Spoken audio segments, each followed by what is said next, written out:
Interface, le podcast de la rencontre entre recherche académique, société et territoire. Une coproduction du programme de recherche eCity et de la chaire Aménager le Grand Paris, qui donne la parole aux chercheurs, étudiants, experts et militants. Bonjour, je suis Rima Hachi de l'Université Paris-Est Créteil.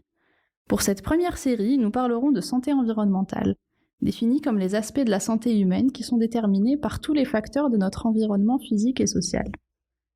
Comme la crise sanitaire l'a récemment montré, notre société est confrontée à de nouveaux risques qui se déclinent différemment selon les villes et les territoires. Le croisement des travaux des scientifiques et des médecins a permis d'éclairer le débat public et les décideurs sur ces enjeux. Les 3 épisodes de cette série explorent d'autres aspects de la santé environnementale. Comment mieux connaître et améliorer la santé des étudiants sur un campus universitaire du Grand Paris? Comment mieux identifier les sources de la pollution de l'air dans les grandes métropoles? Comment les espaces verts publics contribuent à une meilleure santé en ville? Dans ce premier épisode, nous accueillons Emmanuelle Faure, maîtresse de conférence à l'Université Paris-Est Créteil. Bonjour Emmanuelle, on est dans un podcast sur les interfaces entre la recherche académique, la société et les territoires. Est-ce que vous pouvez vous présenter et nous dire comment se présentent ces interfaces-là dans votre champ de recherche? Bonjour, je vous remercie tout d'abord pour cette invitation. Et donc en effet, je suis Emmanuelle Faure, maîtresse de conférence en géographie et même plus spécifiquement en géographie de la santé à l'Université Paris-Est Créteil et au sein du laboratoire Le Lab Urbain. Pour me présenter en quelques mots, mes recherches portent sur l'étude des inégalités sociales et territoriales de santé en ville, portent également sur la dimension politique de ces inégalités et enfin sur les questions de genre et l'intégration des questions de genre dans ces analyses. De manière globale, je mobilise des approches mixtes, donc c'est-à-dire une association de données quantitatives et qualitatives dans mes travaux, et ce le plus souvent au travers d'approches comparatives. Je répondrai à votre question sur les interfaces entre recherche, société et territoire en 2 temps. Je voulais tout d'abord insister sur le fait qu'il s'agit d'un positionnement largement partagé dans ma discipline, la géographie de la santé. Cette discipline vise en effet à comprendre les faits sociaux et leurs enjeux territoriaux, mais elle s'ancre également dans un dialogue avec le terrain, sous la forme d'aide à la décision en matière de lutte contre les inégalités de santé. Après, je ne dis pas que l'ensemble de mes collègues s'inscrivent dans cette démarche, mais il me semble que l'histoire de notre champ disciplinaire, ses sujets, ses méthodes, implique un certain nombre d'interactions, voire d'interfaces avec le terrain. Et donc ces interfaces, j'imagine qu'elles se sont aussi manifestées dans votre propre parcours professionnel. Pouvez-vous nous en dire plus? Il me semble que cette co-construction des savoirs, et c'est ce que j'essaye de développer, renvoie réellement au sens que l'on donne à notre métier et ce pourquoi ça m'est particulièrement cher. L'interface entre recherche, société et territoire, finalement, a très tôt fait partie de mon travail et de ma pensée en tant que géographe de la santé, depuis ma formation, puisque c'est l'une des particularités du master TVS, territoire, ville et santé, dans lequel j'ai été formée et dans lequel j'enseigne aujourd'hui. Cette formation s'articule en effet autour de savoirs fondamentaux en géographie et en géographie de la santé, mais également de ce qu'on appelle un projet tutoré qui implique les étudiants et les étudiantes dans la réalisation d'un diagnostic territorial de santé qui est une commande ou en tout cas un travail co-construit avec un territoire, un partenaire tel qu'une municipalité ou une office de santé publique par exemple. Je citerai aussi ma thèse que j'ai soutenue en 2016 et qui a bénéficié d'un financement d'un bailleur de santé publique, l'INCa, l'Institut national contre le cancer. J'ai restitué les résultats de ce travail au moment du travail, tout au long du projet, et ce, vers des acteurs variés. Il s'agissait de rendre compte de ces résultats de recherche, de sciences sociales, vers des médecins, des épidémiologistes ou des acteurs du terrain. Il s'agissait ainsi de créer une interface entre différentes sphères professionnelles, c'est-à-dire entre universitaires, entre médecins, entre acteurs de la promotion des dépistages des cancers, puisque ma thèse portait sur ces questions de dépistage des cancers. J'ai ensuite davantage développé cette démarche au cours de mon post-doctorat, ancré dans le projet Green City. Ce projet associa différentes équipes de recherche en géographie, en santé publique ou bien en sciences politiques, à un acteur de terrain, le réseau français des villes santé OMS, donc l'Organisation mondiale de la santé. Il s'agit d'un réseau de collectivités territoriales, des villes et des intercommunalités, qui est engagé dans la promotion de la santé à l'échelle locale. Donc le rôle de ce réseau, c'est vraiment un rôle de plaidoyer sur le rôle que les villes peuvent prendre en termes de santé publique. Dernier exemple que je voulais citer sur la question de ces interfaces, au travers du projet de recherche-action participatif intitulé « La ville côté femmes » que j'ai co-dirigé de 2014 à 2020. Ce projet interrogea les manifestations spatiales des normes de genre dans l'espace public sur une certaine ville, la ville de Gennevilliers dans les Hauts-de-Seine. Les interfaces entre la recherche, la société et le territoire ont ici été au cœur même du projet, dès sa genèse, aussi bien au travers de sa méthodologie que ses modes d'écriture et de restitution des résultats, justement. Sur la question de la jeunesse du projet, il s'agissait en fait d'un projet qui est né d'une rencontre entre une chercheuse, ma collègue Corinne Luxembourg, avec qui j'ai co-dirigé ce projet, qui souhaitait travailler sur des questions de genre en ville, dans une démarche participative. Et la rencontre s'est faite avec une municipalité, et un maire en l'occurrence, puisque ça a été vraiment porté par le maire de Gennevilliers, qui souhaitait dresser un état des lieux sur la question de genre dans l'espace public sur son territoire. Il s'agit donc non pas d'une commande, mais bien d'un souci de faire en commun sur le territoire et avec le territoire. À propos de la méthodologie, il s'agissait, je le disais, d'une recherche participative, en ce qu'elle associe des chercheurs et des chercheuses, des acteurs locaux, des artistes et des habitantes au sein même du projet. C'est-à-dire qu'on a vraiment construit ensemble les axes de recherche, la méthodologie et réalisé les enquêtes de terrain ensemble. Enfin, dernier point, les supports de valorisation ont été également construits ensemble et présentés ensemble. Je citerai quelques exemples. Le fait que nous allions régulièrement donc présenter nos travaux dans des conférences scientifiques, des colloques, et là aussi, des habitantes prenaient la parole au même titre que les chercheuses du projet.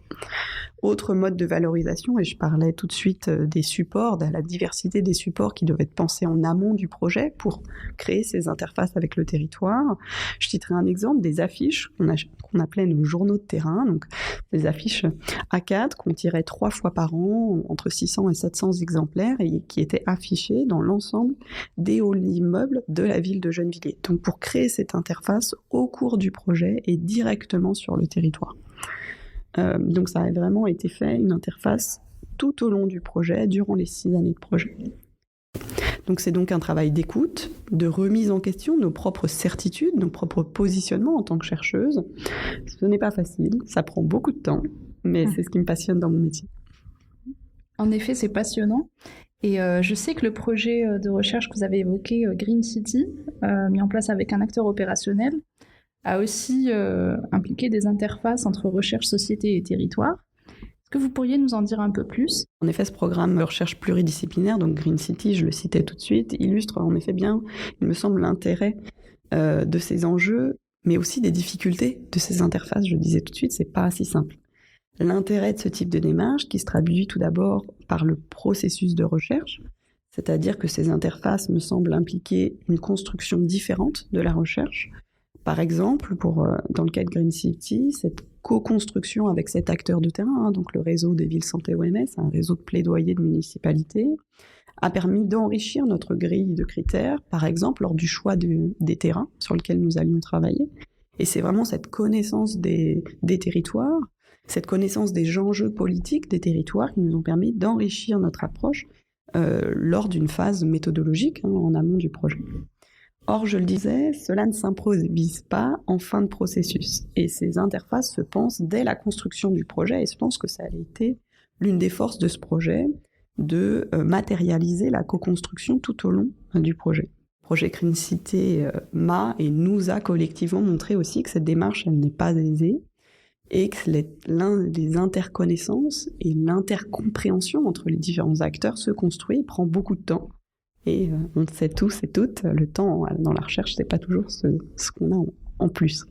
Donc du coup, au-delà du temps, il y a aussi la question des différences d'objectifs entre les différents acteurs, et c'est vraiment là-dessus que je voulais développer un exemple sur une difficulté qu'on a rencontrée au sein de ce projet, et une difficulté qui part d'un étonnement, d'une surprise finalement, au travers d'une petite formule que je pourrais résumer sur la question ne se posait pas. La question ne se posait pas autour de l'anonymisation des terrains, puisqu'on a construit donc ensemble, je le disais, la définition des terrains, mais s'est posé la question lorsqu'on a commencé à envisager des publications, des communications, est-ce qu'on anonymise nos terrains ou pas? Donc c'est des villes, les terrains, c'est 6 villes en France. Et donc la question ne se posait pas, puisque du côté des chercheurs en géographie et chercheuses en géographie, la question ne se posait pas, puisqu'en géographie, le principe même de la discipline est d'interroger la construction des lieux, les enjeux politiques sur les lieux, se référer à l'histoire des lieux, et donc on ne peut pas impliquer une anonymisation, puisque le nom du lieu a un sens. Alors que pour nos partenaires, et notamment pour le réseau, et certains collègues de santé publique, cette anonymisation allait de soi, à l'inverse. Il fallait anonymiser, et la question ne se posait pas, mais dans l'autre sens, finalement. Et puisque nommer les lieux, pour eux, exposait potentiellement un désengagement des villes du projet, en disant que certaines villes allaient redouter que leurs résultats soient directement dévoilés au grand public, avec cette peur finalement qu'il y a un braquage des politiques publiques sur cette question, et dire on ne veut pas être affiché tout de suite, nos résultats affichés tout de suite. Donc l'objectif du réseau, qui est bien de convaincre les acteurs de s'impliquer dans une démarche de santé publique, avec une peur de perdre finalement dans leur capacité de plaidoyer auprès de ces politiques et de ces villes-là. Donc finalement, il y a eu une espèce de, alors j'allais dire choc, c'est peut-être pas aussi violent, mais en tout cas une confrontation, des frictions dans cette interface entre une éthique de la justice sociale, du partage des connaissances, du partage des connaissances sur des lieux précis, versus une éthique professionnelle qui, d'un point de vue des acteurs politiques et institutionnels, se devait de mettre un petit peu plus de réserve. Interface, le podcast de la rencontre entre recherche académique, société et territoire. Alors, si on entre maintenant dans le dur de vos résultats de recherche, vous parliez tout à l'heure de ce que peuvent finalement les villes pour améliorer notre santé. Donc, ce qui me vient à l'esprit finalement, c'est quels sont les leviers justement dont disposent les villes. Oui, déjà, rappeler un petit peu l'ampleur de cette question sur la santé urbaine. On sait que depuis 2008, plus de la moitié de l'humanité vit en ville, et qu'en France, la population urbaine représente un petit peu plus que 80%. Donc en fait, c'est en effet un enjeu majeur. Après, il peut y avoir des enjeux majeurs qui ne concernent très peu de population, mais en tout cas, rappeler l'importance numérique, en tout cas, de cette question de santé urbaine, même si ces chiffres méritent bien sûr d'être nuancés selon les territoires et selon les échelles. Sur la question justement des leviers d'amélioration de la santé de la part des municipalités, des villes, ce qu'il est important de souligner, c'est que justement ces municipalités, en France, n'ont pas de prérogative obligatoire en matière de santé. C'est une prérogative étatique qui est déléguée à l'échelle régionale via les ARS, les agences régionales de santé, mais les villes n'ont pas d'obligation légale. Mais sur le côté de la prévention et de la question des déterminants de la santé, là, les villes, pour le coup, ont vraiment de vrais pouvoirs directs dans le sens où les municipalités ont des prérogatives en termes d'éducation, en termes de sport, en termes de culture, en termes de logement, notamment sur les questions du logement insalubre, qui ont des effets plus ou moins directs, mais qui ont des effets sur la santé. Et donc l'une de ces autres prérogatives, c'est la question des espaces verts et des espaces verts publics. Et c'est sur ce point, justement, que je pourrais revenir de manière un petit peu plus détaillée au travers du projet Green City.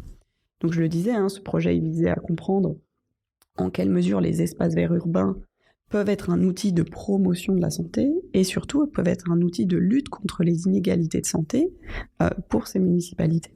Donc c'est sur les questions de qui a accès aux espaces verts, pourquoi faire, dans quelles conditions, quels sont les aménagements ou les équipements offerts dans ces espaces verts, tels que des jeux pour enfants, des bancs, des appareils de musculation, des parcours santé. De plus en plus, on voit ces aménagements dans les villes. Et également la question des inégalités territoriales, en se demandant où sont situés ces espaces, dans quel type de quartier, dans quel type de ville. Donc on s'est appuyé sur une analyse des politiques menées dans les 6 villes françaises, j'en parlais tout de suite, on les a choisies ensemble, donc on a travaillé sur 6 villes en France, Grenoble, Perpignan, Cannes, Orléans, La Rochelle et Saint-Denis. Et donc dans ces 6 villes, on a fait des focus sur 3 parcs particuliers dans ces 6 villes et réalisé un certain nombre d'observations et d'entretiens semi-directifs face à face avec des usagers et usagères des parcs. Ce que notre projet a montré dans la lignée de travaux déjà existants dans la littérature, mais ce qu'on a pu montrer, c'est à quel point est-ce que ces espaces verts sont des leviers pour les multiples aspects de la santé. En termes, et on y pense peut-être plus facilement, en termes d'activité physique. Je citais tout de suite ces agrès de musculation sur les questions de pratique d'activité physique et sportive, du footing, de la gym, on a observé du yoga, de la marche, enfin il y a vraiment... Et pour le coup, il y a une montée en puissance d'une multitude d'activités physiques dans le parc, beaucoup plus que uniquement le footing. Il y a vraiment un développement des activités très, très vaste. Également, les espaces verts, on a montré à quel point ce sont des facteurs de bien-être en termes de lutte contre le stress ou l'isolement social, dans le sens où les espaces verts sont vraiment perçus par nos enquêtés comme des espaces qui permettent, je cite, de sortir de chez soi, de sortir du béton, de s'extraire de la ville. Alors ça encore, bien sûr, ça dépend des configurations des parcs. S'il y a un tout petit parc où on a une vue sur le quartier, c'est pas la même chose du tout qu'un espace beaucoup plus vaste où des arbres vont cacher cette ville. Et donc cette impression de s'extraire de la ville, là aussi, bien sûr, avec des décalages, des disparités, des inégalités qui se traduisent différemment. On a aussi noté que pour certains publics, tels que les personnes âgées ou les enfants, les parcs sont aussi des lieux de socialisation très importants dans les villes, notamment dans les villes très denses. Je parlais de logements insalubres tout à l'heure, ou de logements très restreints, de petits logements. C'est un vrai enjeu que d'avoir accès à ces espaces verts, et la crise sanitaire nous l'a tristement et violemment rappelé. Mais ces bénéfices sur la santé dépendent aussi de logiques politiques et sociales de ces territoires. Et c'est ce qu'a bien montré aussi le projet, dans le sens où les espaces verts peuvent être support de bonne santé pour certaines populations, dans certains quartiers, mais pas forcément pour tous et pour toutes. Et c'est vraiment sur ces questions des inégalités qu'on a travaillé.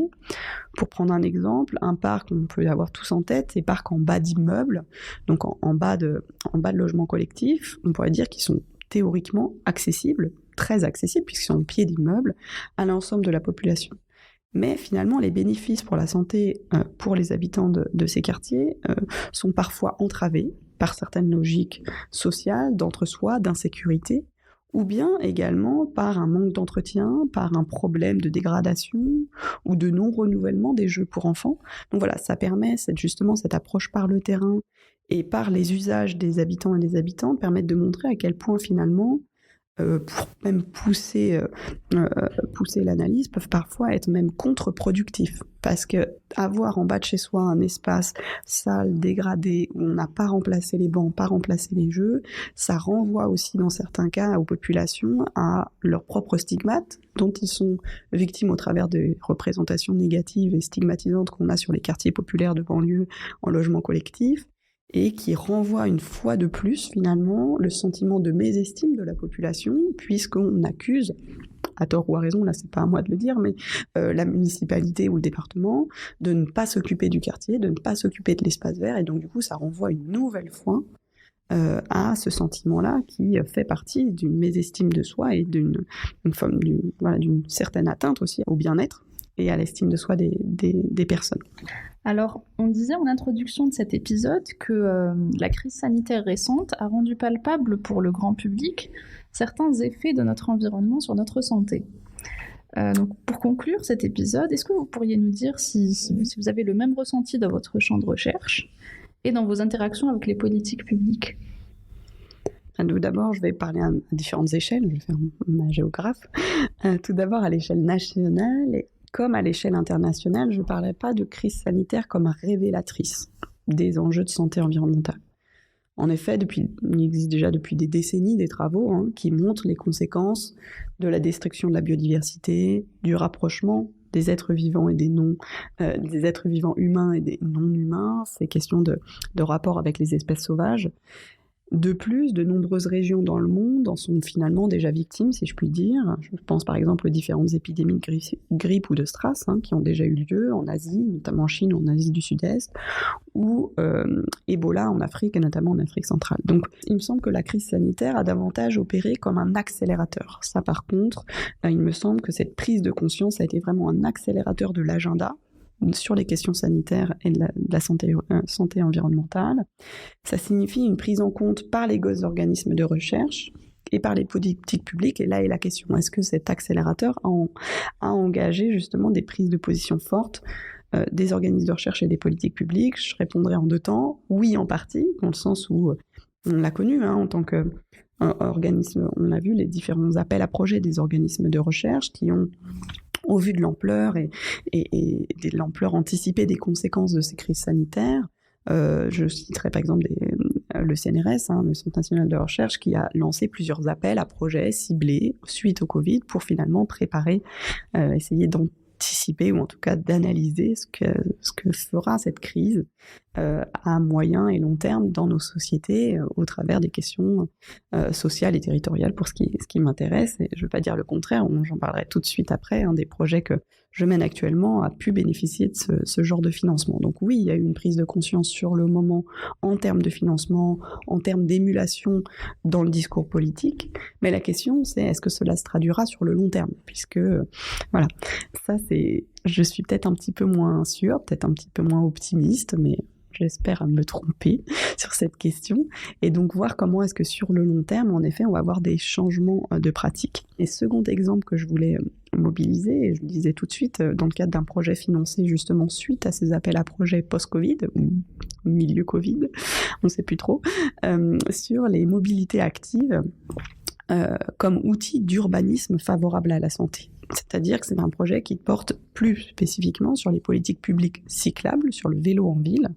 Et le vélo en ville, comme un urbanisme favorable à la santé, cet urbanisme favorable à la santé, c'est tout un champ qui étudie comment est-ce que les types d'aménagement, les types de gestion de la ville peuvent être favorables à la santé, et notamment ici favorables à l'activité physique et sportive au travers beaucoup de travaux sur la marche, mais notre focus avec mes collègues, c'est sur le vélo et donc la pratique cyclable. Merci Emmanuel d'avoir été avec nous aujourd'hui. Donc je rappelle l'intitulé de votre ouvrage qui conclut le projet Green City, donc Espace vert et santé urbain, promouvoir l'équité et la santé. Donc le lien sera en description dans la page du podcast.